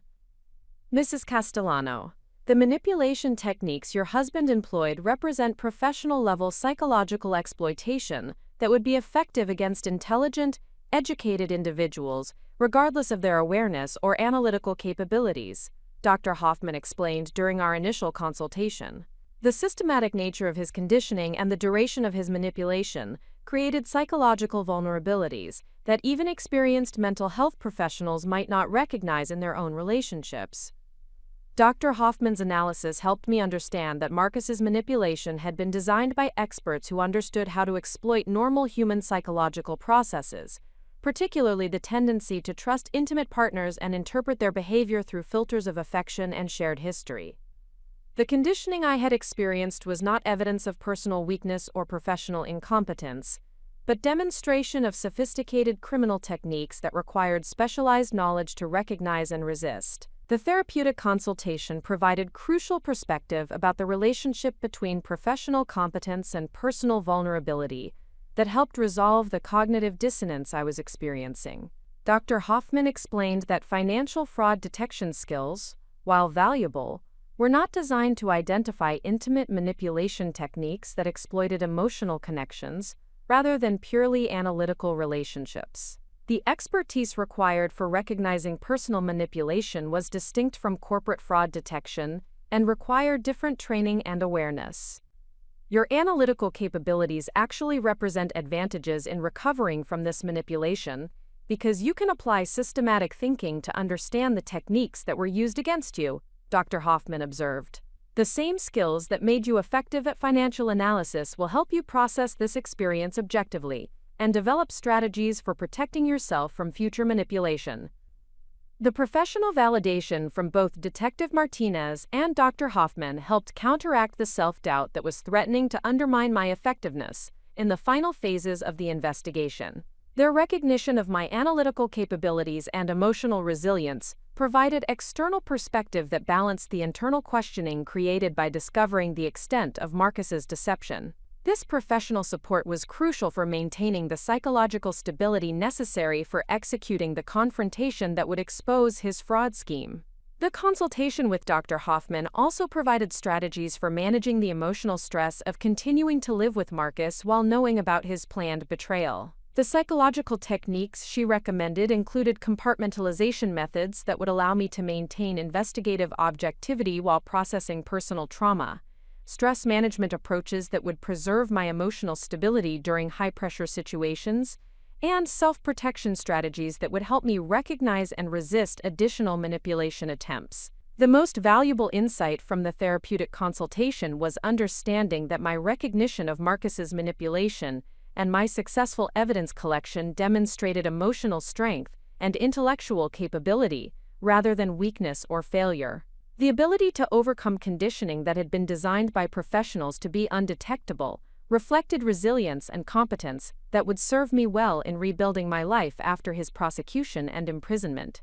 Dr. Hoffman's analysis also helped me understand the broader implications of my experience for personal growth and future relationships. The systematic manipulation I had survived would provide knowledge about psychological exploitation techniques that would protect me from similar deception in the future. The investigative skills I had developed and the professional relationships I had built would create foundation for independence and success that would be more authentic and sustainable than anything I had experienced during my marriage. The therapeutic support was particularly valuable for processing the anger and sense of violation that accompanied recognition of how thoroughly Marcus had exploited my trust and affection. Dr. Hoffman helped me understand that these emotional responses were normal and appropriate reactions to systematic betrayal, but that channeling them into constructive action would be more beneficial than allowing them to create lasting psychological damage or impair my judgment during the critical final phases of the investigation. The consultation also addressed concerns about my ability to form healthy relationships in the future after experiencing such comprehensive manipulation. Dr. Hoffman explained that survivors of sophisticated manipulation often developed enhanced awareness of deception techniques and improved judgment about relationship dynamics that actually improved their capacity for authentic connection. The experience with Marcus would provide valuable knowledge for recognizing and avoiding exploitative relationships while appreciating genuine partnership and support. The psychological support helped me recognize that the isolation I was experiencing was temporary and artificially created by the investigation requirements, rather than reflecting my actual social capabilities or relationship potential. The professional relationships I had developed with Detective Martinez, Dr. Hoffman, and other law enforcement personnel demonstrated my ability to form authentic connections based on mutual respect and shared objectives, rather than manipulation and control. The most important outcome of the therapeutic consultation was renewed confidence in my ability to complete the investigation successfully while protecting my psychological well-being throughout the process. Dr. Hoffman's analysis confirmed that I possessed the emotional resilience and intellectual capabilities necessary for confronting Marcus effectively, while ensuring that his manipulation would result in appropriate consequences rather than successful exploitation. The professional validation and psychological support provided foundation for moving beyond self-doubt toward decisive action that would demonstrate the transformation from victim to empowered individual capable of ensuring accountability for criminal manipulation. The woman Marcus had spent years conditioning for exploitation was being replaced by someone who understood manipulation techniques and possessed the determination and resources necessary for protecting herself and preventing his fraud scheme from succeeding. The therapeutic foundation provided by Dr. Hoffman enabled me to approach the final preparation phase with strategic clarity that transformed my investigation from reactive evidence gathering into proactive coordination with law enforcement professionals. The psychological support had restored confidence in my analytical capabilities, while providing framework for understanding that my experience represented survival of sophisticated criminal manipulation rather than personal failure. This perspective shift was crucial for developing the professional relationships and strategic alliances that would ensure Marcus's fraud scheme would fail completely while contributing to broader justice objectives. Detective Martinez recognized that the approaching implementation phase of Marcus's scheme required expanded law enforcement coordination that would involve multiple agencies and specialized resources. The case had evolved beyond simple insurance fraud investigation into a complex criminal conspiracy that required expertise in financial crimes, identity fraud, and organized criminal enterprises. This expansion provided opportunities for me to work with additional law enforcement professionals whose specialized knowledge would enhance both my understanding of criminal investigation and my confidence in the prosecution potential. The introduction to Agent Catherine Reynolds from the Federal Bureau of Investigation's White Collar Crime Division represented a significant escalation in both the resources dedicated to the case and the recognition of my contributions to the investigation. Agent Reynolds brought federal prosecutorial authority and access to resources that would ensure Marcus and his co-conspirators would face comprehensive charges that reflected the full scope of their criminal activities. Mrs. Castellano, your systematic evidence collection and analytical documentation have provided the foundation for what will become one of the most significant insurance fraud prosecutions in the region, Agent Reynolds explained during our initial briefing. The federal involvement reflects both the interstate nature of the conspiracy and the sophisticated methods that warrant enhanced prosecutorial resources. The federal designation of the case provided validation that extended beyond personal vindication to encompass recognition that my investigation had uncovered criminal activities with broader implications for financial security and consumer protection. The systematic fraud techniques that Marcus and Torino's organization employed represented threats to insurance industry stability and individual financial security that warranted comprehensive federal response. Agent Reynolds introduced me to the broader investigation that had been developing around Torino's organization, revealing the scope of criminal activities that extended far beyond Marcus's individual case. The network had been conducting sophisticated fraud schemes across multiple states, victimizing dozens of families while generating millions of dollars in fraudulent insurance claims. My cooperation was contributing to prosecution efforts that would protect future potential victims while ensuring accountability for systematic criminal exploitation. The federal investigation provided access to resources that confirmed details about Marcus's scheme while revealing additional criminal activities that I had not discovered through my independent investigation. Financial analysis conducted by FBI specialists revealed that Marcus had been involved with Torino's organization for over 2 years, participating in preliminary fraud schemes that had provided training and experience for his planned disappearance. This history demonstrated that his manipulation of our marriage had been more extensive and calculated than even my comprehensive investigation had revealed. The expanded timeline of Marcus's criminal involvement provided crucial perspective about the systematic nature of his deception, while explaining inconsistencies in his behavior that I had noticed but had not been able to interpret accurately. His gradual emotional withdrawal, his increasing secretiveness about professional activities, and his subtle manipulation of our financial situation had been deliberate preparation for criminal activities rather than normal relationship evolution or work-related stress. Agent Reynolds also introduced me to Victoria Chen, a financial analyst with the FBI's Asset Forfeiture Division who specialized in tracing and recovering funds obtained through criminal activities. Victoria's expertise provided hope that the financial damage Marcus had inflicted could be partially recovered, while ensuring that his criminal activities would not generate lasting financial benefit. The systematic nature of your husband's financial manipulation creates opportunities for comprehensive asset recovery that can restore much of the economic damage he has caused, Victoria explained. Federal asset forfeiture procedures allow us to trace and recover funds that were obtained through criminal activities, including money that has been transferred to offshore accounts or converted to other forms of value. The possibility of financial recovery provided practical foundation for rebuilding my life after Marcus's prosecution, while demonstrating that criminal manipulation would not result in lasting economic advantage for perpetrators. The federal resources dedicated to asset recovery reflected recognition that victims of sophisticated fraud deserved comprehensive support for recovery, rather than simply criminal prosecution of their exploiters. The collaboration with federal investigators also provided opportunities to work with Dr. Michael Torres, a forensic accountant who specialized in analyzing complex financial fraud schemes for criminal prosecution purposes. Dr. Torres's expertise complemented my financial analysis background while providing advanced techniques for documenting criminal financial activities that would ensure successful prosecution. Your background in financial analysis provides excellent preparation for understanding complex fraud documentation, but criminal prosecution requires additional evidence standards that ensure convictions will withstand appellate challenges, Dr. Torres explained during our consultation. The systematic approach you have developed can be enhanced with forensic accounting techniques that will strengthen the prosecution case significantly. The professional development opportunities provided through collaboration with federal investigators represented unexpected benefits that would enhance my career prospects while providing skills that would serve me well beyond the immediate situation with Marcus. The experience was revealing capabilities and interests that conventional corporate employment had not allowed me to explore fully. The expanded professional network also included Detective Laura Washington from the Colorado State Police, who would coordinate the law enforcement response when Marcus attempted to implement his staged disappearance in Rocky Mountain National Park.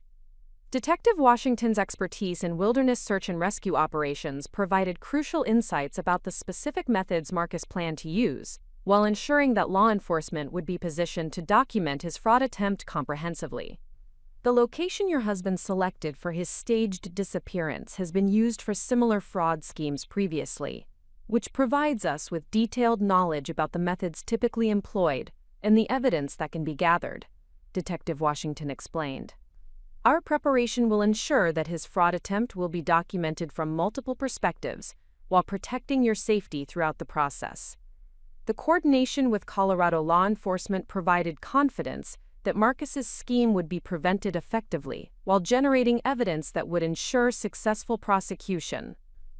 The multi-jurisdictional cooperation demonstrated the professional recognition that my case had received while providing resources that would guarantee comprehensive accountability for all criminal activities involved.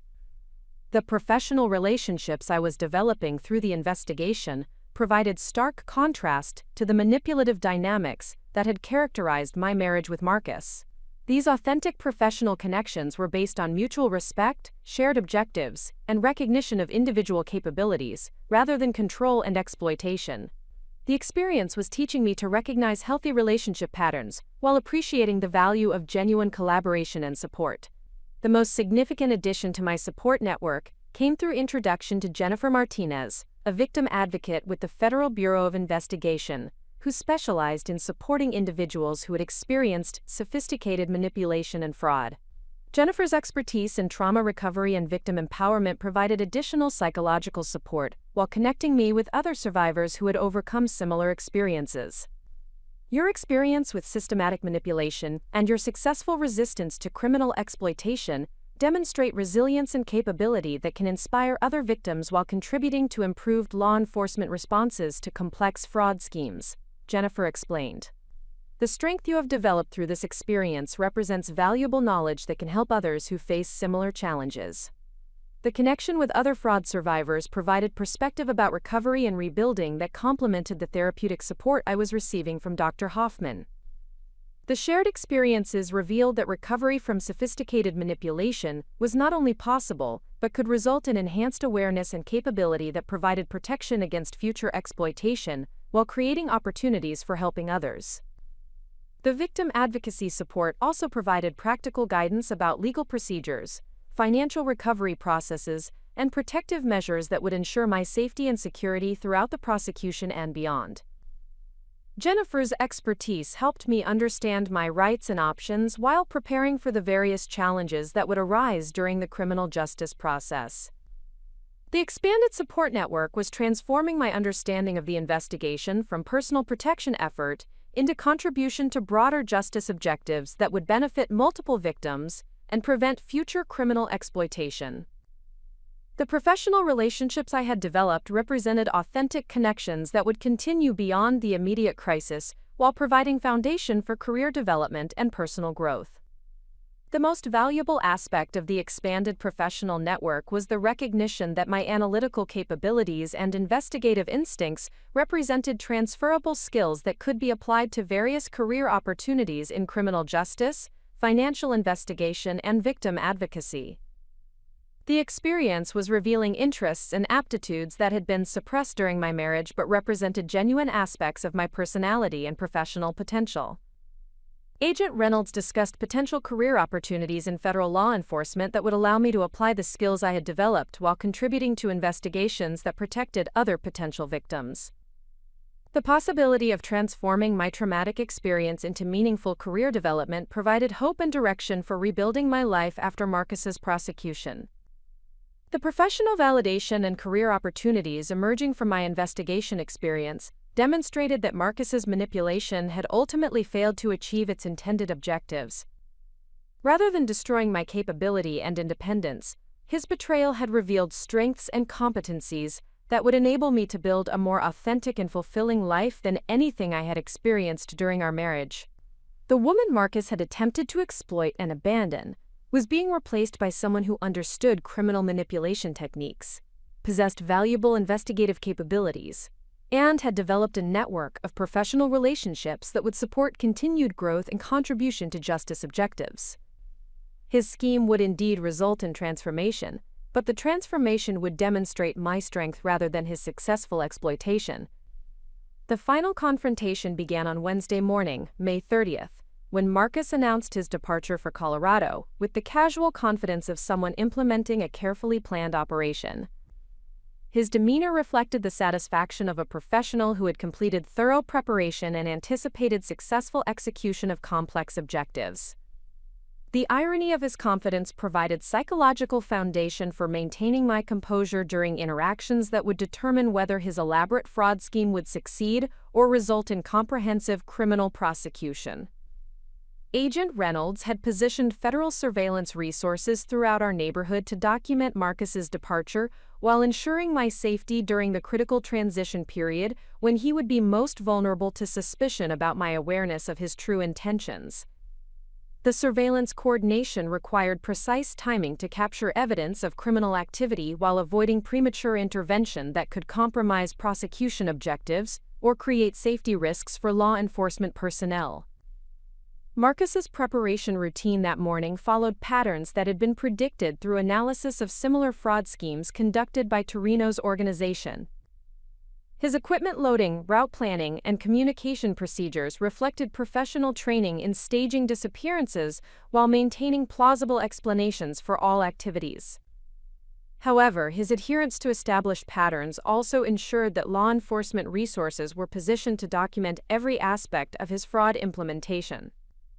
The most challenging aspect of the morning was maintaining normal interaction patterns, while internal excitement and anxiety threatened to compromise my performance as an unknowing spouse. The psychological preparation provided by Dr. Hoffman proved invaluable for managing emotional responses that could have alerted Marcus to my awareness of his true intentions. The systematic breathing techniques and compartmentalization methods enabled me to express appropriate concern about his solo hiking expedition while suppressing knowledge that would have been impossible to conceal without professional guidance. Diana, I know you worry about my hiking activities, but this expedition represents exactly the kind of personal challenge I need for gaining perspective about our future priorities, Marcus explained, while loading specialized equipment that would support his actual escape rather than recreational hiking. The photography opportunities alone justify the investment in time and preparation. His explanation demonstrated the sophisticated deception techniques that had characterized our entire marriage, combining genuine enthusiasm with calculated misdirection to create emotional authenticity while concealing criminal objectives. The performance required acknowledging that Marcus possessed genuine talent for manipulation that would have challenged even experienced investigators if they had not been prepared for his specific methods. My response required expressing appropriate spousal concern while gathering final intelligence about his timeline and planned communication schedule. The information would be crucial for ensuring that law enforcement intervention occurred at optimal moments for evidence collection, while preventing his fraud from progressing to stages that could create complications for prosecution or asset recovery. I want you to enjoy the solitude and photography, but please maintain your planned communication schedule so I will not worry unnecessarily, I replied, establishing reasonable expectations that would provide framework for detecting deviations from his stated plans. The wilderness can be unpredictable, and I need to know you are safe. The communication schedule Marcus provided included specific check-in times and backup procedures that reflected professional understanding of how to maintain credible contact while preparing to disappear permanently. However, his detailed explanations also provided law enforcement with precise information about when and how his fraud attempt would be implemented. Agent Reynolds had coordinated with Colorado authorities to ensure that Marcus's arrival at Rocky Mountain National Park would be monitored continuously while maintaining the appearance of normal recreational activity. The surveillance resources included wilderness specialists who could document his activities without detection, while ensuring that his fraud attempt would be prevented before reaching stages that could complicate prosecution or create safety risks. The departure itself was emotionally devastating, despite my intellectual understanding that Marcus's expressions of affection were calculated performance rather than genuine emotion. His final embrace and expressions of love represented the culmination of 12 years of systematic manipulation, designed to ensure my emotional investment in his safe return, while he implemented plans for permanent abandonment and financial exploitation.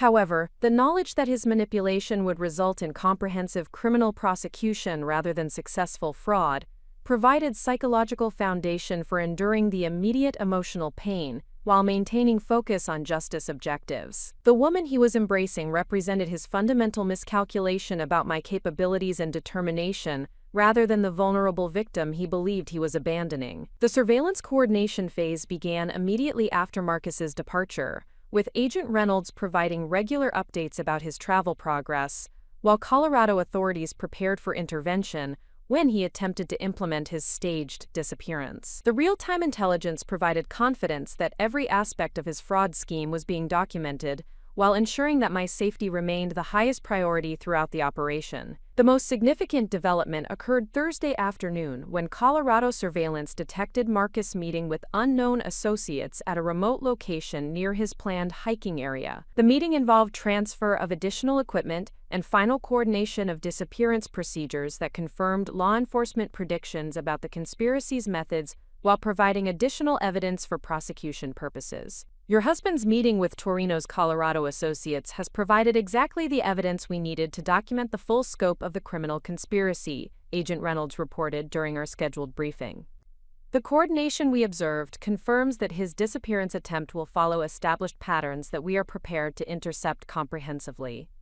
The intelligence about Marcus's coordination meeting provided final confirmation that his fraud scheme was proceeding according to predictions, while ensuring that law enforcement intervention would occur at optimal moments for evidence collection and prosecution success. The systematic documentation of his criminal activities would ensure that his betrayal would result in appropriate legal consequences, rather than successful escape.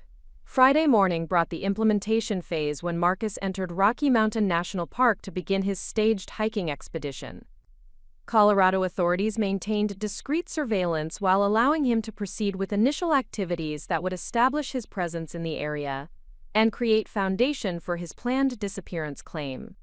The surveillance coordination required precise balance between evidence collection and intervention timing to ensure comprehensive documentation while preventing actual harm. The critical moment arrived Friday afternoon, when Marcus began implementing the staged accident that would support his death claim. Colorado authorities documented his deviation from legitimate hiking activities to meet additional conspirators who would assist with his disappearance, while providing false evidence about hiking accident circumstances. The real-time documentation captured every aspect of the fraud implementation, while ensuring that his scheme would fail completely. Agent Reynolds coordinated the intervention that occurred when Marcus and his associates attempted to stage evidence of a fatal hiking accident. The timing ensured that all criminal activities were documented thoroughly, while preventing the fraud from progressing to stages that could create complications for insurance claim processing or criminal prosecution.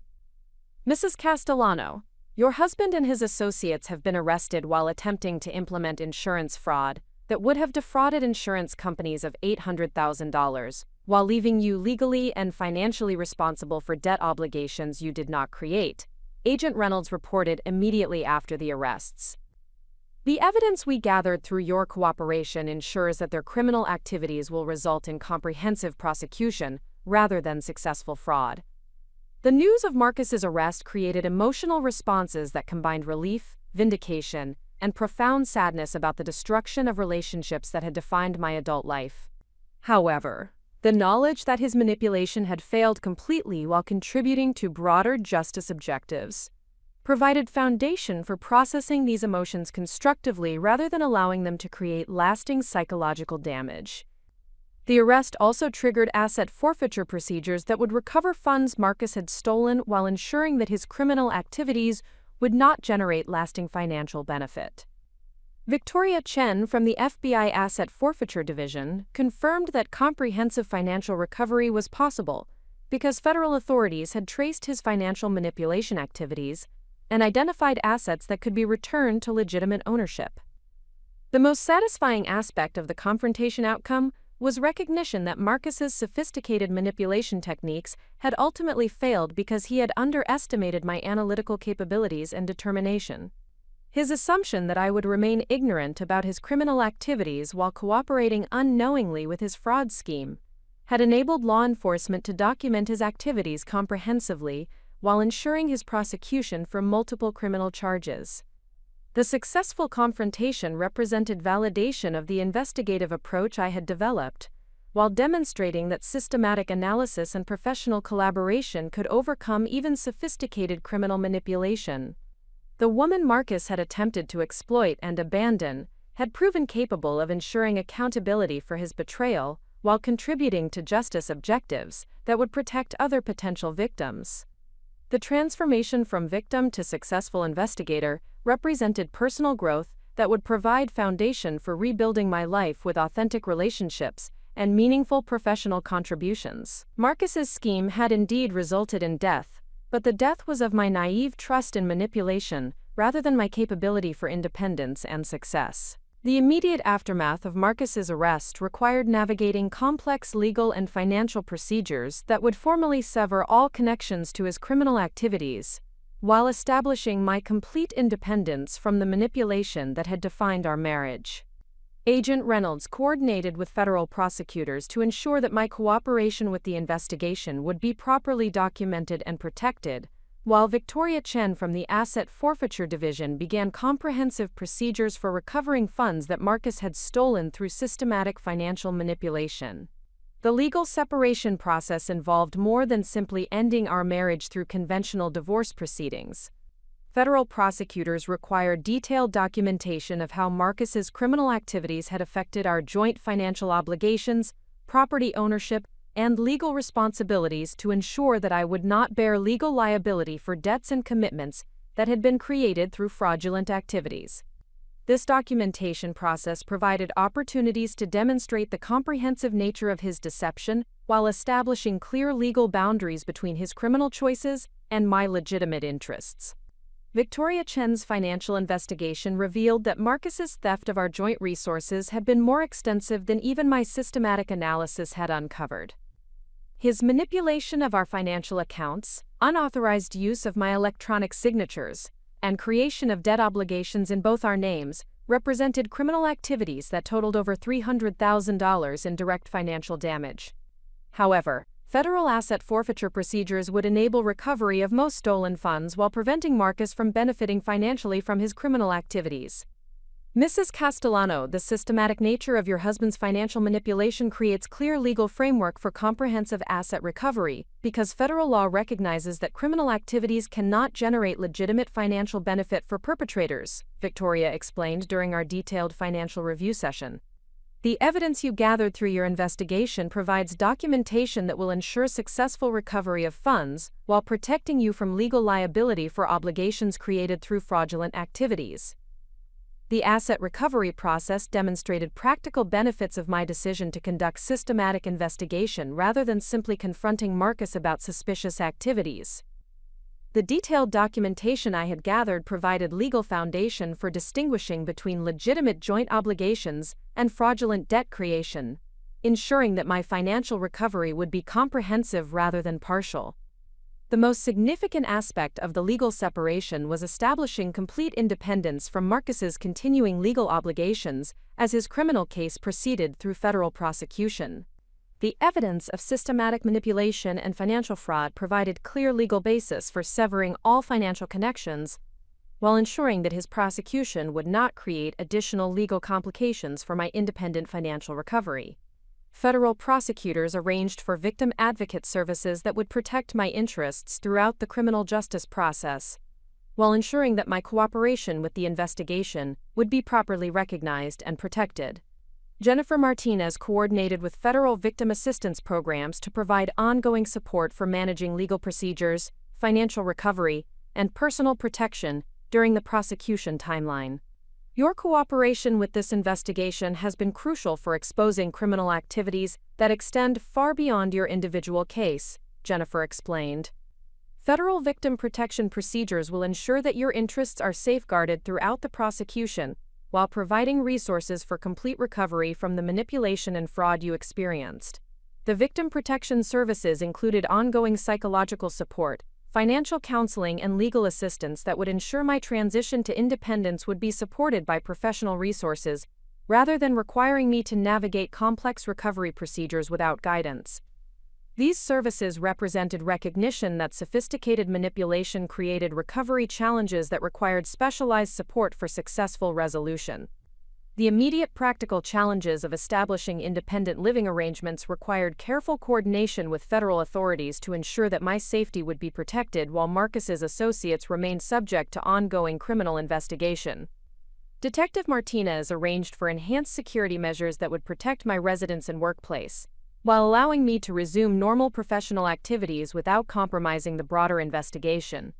The security arrangements included discreet monitoring that would detect any attempts by Torino's organization to interfere with my recovery or retaliate for my cooperation with law enforcement. The protection procedures demonstrated federal recognition that sophisticated criminal organizations often attempted to intimidate or harm individuals who contributed to their exposure and prosecution. However, the most important aspect of breaking free from Marcus's manipulation involved psychological recovery that would enable me to rebuild authentic relationships and pursue meaningful professional opportunities without the conditioning that had limited my independence throughout our marriage. Dr. Hoffman continued providing therapeutic support that helped me understand the systematic nature of the conditioning I had experienced, while developing strategies for recognizing and resisting manipulation techniques in future relationships. Your recovery from systematic manipulation demonstrates emotional resilience and intellectual capability that will provide foundation for building authentic relationships based on mutual respect rather than control and exploitation, Dr. Hoffman observed during our sessions. The analytical skills that enabled you to expose criminal deception will also help you recognize healthy relationship dynamics and protect your independence in future personal and professional situations. The therapeutic support was particularly valuable for processing the complex emotions that accompanied recognition of my complete independence after 12 years of systematic control. The freedom to make decisions without manipulation, pursue interests without interference, and build relationships without hidden agendas created opportunities that were simultaneously exhilarating and overwhelming. The professional validation I had received from federal investigators provided confidence for exploring career opportunities that would apply the investigative skills I had developed, while contributing to justice objectives that extended beyond my personal situation. Agent Reynolds discussed potential positions with federal law enforcement agencies that would allow me to support criminal investigations, while building meaningful career development around analytical capabilities and investigative instincts. Your background in financial analysis combined with your demonstrated investigative capabilities and experience with sophisticated criminal schemes would be valuable for various federal law enforcement positions, Agent Reynolds explained. The experience you gained through this investigation provides practical knowledge that cannot be taught through conventional training programs. The career opportunities represented unexpected benefits that transformed my traumatic experience into foundation for meaningful professional development. The possibility of contributing to criminal investigations that would protect other potential victims provided purpose and direction that would enable me to build a career around values of justice and protection rather than simply financial advancement. The financial recovery process provided additional foundation for independence by ensuring that Marcus's theft would not create lasting economic damage that could limit my options for rebuilding my life. Victoria Chen's coordination of asset forfeiture procedures was recovering funds systematically, while establishing clear legal ownership of property and investments that Marcus had attempted to steal or manipulate. The comprehensive nature of the financial recovery was particularly satisfying because it demonstrated that criminal manipulation ultimately failed to achieve lasting advantage for perpetrators. Marcus's elaborate scheme had required extensive planning and professional assistance, but the criminal justice system was designed to ensure that such activities would not generate sustainable benefits for those who victimized others. The most meaningful aspect of breaking free from Marcus's manipulation was recognition that my authentic personality and capabilities had survived 12 years of systematic conditioning designed to limit my independence and exploit my trust. The woman I was becoming represented genuine aspects of my character that had been suppressed during our marriage but were emerging as manipulation was removed and authentic support was provided. The professional relationships I had developed during the investigation provided examples of healthy collaboration based on mutual respect, shared objectives, and recognition of individual capabilities. These authentic connections contrasted sharply with the manipulative dynamics that had characterized my marriage, while providing foundation for understanding how genuine partnerships should function. The support network I had built through federal law enforcement, victim advocacy services, and therapeutic resources represented social capital that would continue supporting my recovery and professional development long after Marcus's prosecution was completed. These relationships demonstrated that authentic connections could be built through competent professional performance and mutual respect, rather than manipulation and control. The transformation from victim of systematic manipulation to successful investigator, whose contributions had exposed criminal activities and protected other potential victims, represented personal growth that would provide confidence for pursuing ambitious, professional, and personal objectives. The experience had revealed capabilities and interests that conventional career paths had not allowed me to explore, while providing practical knowledge about criminal investigation and victim advocacy. The woman Marcus had attempted to exploit and abandon had proven capable of ensuring comprehensive accountability for his betrayal while contributing to justice objectives that would prevent other families from experiencing similar victimization. His manipulation had ultimately failed because he had underestimated my intelligence, analytical capabilities, and determination to protect myself and others from criminal exploitation. The process of establishing independent living arrangements marked the beginning of practical recovery that would transform the theoretical freedom from Marcus's manipulation into sustainable personal and professional autonomy. The Federal Victim Assistance Program provided temporary housing security while I located appropriate permanent residence that would support both my immediate safety needs and my long-term career development objectives. The search for housing represented the first major decision I had made independently in 12 years, requiring confidence in my judgment and preferences that had been systematically undermined during my marriage. The selection of a downtown Chicago condominium near both Meridian Investment Group and federal law enforcement facilities reflected strategic thinking about professional development, while providing symbolic separation from the suburban home, where Marcus had conducted his systematic manipulation. The new residence would support my existing career responsibilities while positioning me for potential transition to federal law enforcement opportunities that Agent Reynolds had discussed. The process of furnishing and organizing the new residence provided opportunities to discover personal preferences that had been suppressed during marriage to someone who controlled domestic decisions through manipulation and economic pressure. The choice of furniture, artwork, and organizational systems reflected authentic tastes that emerged when external pressure and criticism were removed. These seemingly minor decisions represented significant psychological recovery because they demonstrated restored confidence in personal judgment and aesthetic preferences. Dr. Hoffman continued providing therapeutic support that helped me understand the relationship between environmental control and psychological manipulation, while developing strategies for creating living spaces that would support independence rather than dependence. The therapeutic sessions addressed practical aspects of recovery, including decision-making confidence, boundary establishment, and relationship evaluation skills that would protect against future manipulation while enabling authentic connection. Your ability to make independent decisions about personal preferences demonstrates significant psychological recovery from the conditioning you experienced, Dr. Hoffman observed during our sessions. The confidence you are developing in trusting your judgment will provide foundation for making larger decisions about career development and relationship building without external validation or approval. The most challenging aspect of independent living involved managing social isolation that resulted from Marcus's systematic limitation of my friendships and professional relationships throughout our marriage.